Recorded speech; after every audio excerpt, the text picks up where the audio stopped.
tahun 2024, pemerintah berencana menghapus bahan bakar minyak jenis Pertalite. Wacana ini telah dikemukakan Direktur Utama Pertamina pada pertengahan 2023 lalu. Pertamina saat ini tengah mengkaji pencampuran Pertalite dengan etanol 7% dan akan menghasilkan Pertamax Green dengan RON 92. Terkait hal ini, beredar foto dengan narasi yang menyatakan stasiun pengisian bahan bakar umum Pertamina tak lagi menjual bahan bakar minyak jenis Pertalite. Narasi foto menyebutkan Pertalite telah ditiadakan dan diganti Pertamax Green 95. Setelah melakukan penelusuran, tim menemukan SPBU tersebut merupakan SPBU yang berlokasi di Jalan Pemuda, Kelurahan Rawamangun, Kecamatan Pulau Gadung, Jakarta Timur. Lebih lanjut dilansir dari Kompas.com, Corporate Secretary Pertamina Patraniaga Irto Ginting menjelaskan, SPBU tersebut saat ini masih menjual BBM jenis Pertalite. SPBU tersebut menjadi bagian dari pengembangan outlet Pertamax Green 95 untuk mendukung dekarbonisasi Indonesia menuju net zero emission. Meski terus memperluas cakupan outlet Pertamax Green 95, Irto mengatakan SPBU Pertamina juga masih tetap menyalurkan Pertalite. Jadi narasi dengan klaim SPBU Pertamina tidak lagi menjual BBM jenis Pertalite adalah tidak benar atau hoax. Badan Meteorologi, Klimatologi, dan Geofisika menyatakan, saat ini sebagian negara di Asia termasuk Kamboja dan Thailand yang masuk wilayah Asia Tenggara telah mengalami gelombang panas atau fenomena heat wave. Terkait hal ini muncul narasi seseorang yang mengeluhkan panas, gerah, dan gatal yang diklaim disebabkan oleh adanya gelombang panas di Indonesia.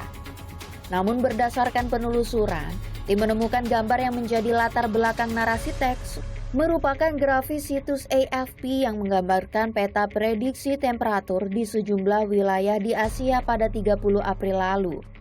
Grafis yang menggunakan data dari Global Deterministic Prediction System tersebut memperlihatkan terjadinya lonjakan suhu bervariasi di berbagai wilayah di Myanmar, Thailand, India, Bangladesh, Nepal, dan Tiongkok, dengan suhu mencapai tingkat maksimum 41,9 hingga 44,6 derajat Celcius.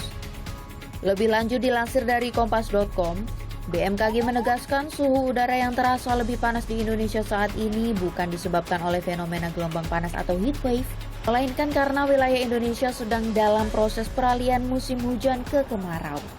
Jadi narasi keluhan seseorang yang diklaim disebabkan oleh adanya gelombang panas di Indonesia adalah tidak benar atau hoax. Pemerintah melalui Perum Bulog resmi menaikkan harga eceran tertinggi beras Bulog merek SPHP menjadi Rp12.500 per kilogram. Hal itu menyusul adanya surat dari Badan Pangan Nasional tanggal 29 April 2024 tentang penugasan SPHP beras tahun 2024 yang berlaku mulai 1 Mei lalu. Pemirsa, seorang ibu rumah tangga di kota terkait beras ini, beredar video yang mengklaim peredaran 1 juta ton beras sintetis beracun dari Tiongkok ke Indonesia. Namun setelah tim melakukan penelusuran, ditemukan video identik dengan video klaim yang berasal dari kanal YouTube salah satu TV swasta, memberitakan seorang ibu rumah tangga di kota Bukit Tinggi, Sumatera Barat menderita radang tenggorokan dan pusing, diduga karena mengonsumsi beras sintetis. Namun setelah dilakukan uji laboratorium sampel beras, diketahui beras itu asli dan bukan sintetis. Lebih lanjut dilansir dari Kompas.com, Direktur Utama Perum Bulog Budi Waseso telah meminta Satgas Pangan untuk menindaklanjuti secara hukum soal video beras plastik beracun dari Tiongkok. Jadi video dengan narasi peredaran 1 juta ton beras sintetis beracun dari Tiongkok di Indonesia adalah tidak benar atau hoax. Itu ya, masih bisa menyala. Selanjutnya beredar video seorang warganet yang mengklaim tabung LPG kosong dapat terisi dan digunakan lagi dengan diguyur air panas. Adapun video dilengkapi dengan narasi, kenapa baru tahu sekarang gas LPG habis bisa terisi kembali hanya modal Rp0. Namun setelah melakukan penelusuran, peneliti Pusat Riset Metalurgi Badan Riset Inovasi Nasional Yudi Nugraha Tauha mengatakan mengguyur tabung LPG kosong dengan air panas tidak akan membuat gas terisi kembali. Ia menambahkan pada video terjadi kenaikan suhu pada permukaan tabung bagian luar yang berakibat meningkatnya tekanan gas pada bagian dalam tabung.